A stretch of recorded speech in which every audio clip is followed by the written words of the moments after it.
அஸ்ஸலாமு அலைக்கும் வரஹ்மத்துல்லாஹி வபரகாத்துஹு.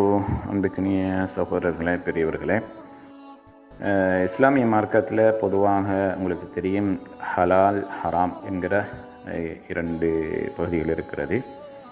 அந்த இரண்டுக்கும் இடையிலான சந்தேகத்துக்கிடமானவைகளும் இருக்கிறது என்கிற ஒரு ஹதீஸ் மிக பிரபலியமான ஒரு செய்தி.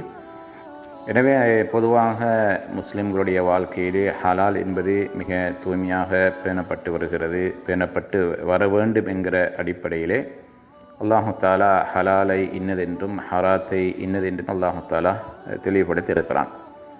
எனவே அந்த வகையிலே பொதுவாக நபிகள் நாயகம் ஸல்லல்லாஹு அலைஹி வஸல்லம் அவர்கள் எங்களுக்கு சொன்ன செய்தி என்னவென்றால், பொதுவாக நான் எதை உங்களுக்கு தடுத்திருக்கிறேனோ அதை நீங்கள் தவிர்ந்து கொள்ளுங்கள், நான் எதை உங்களுக்கு ஏவி இருக்கிறேனோ அதை முடிந்த அளவுக்கு நீங்கள்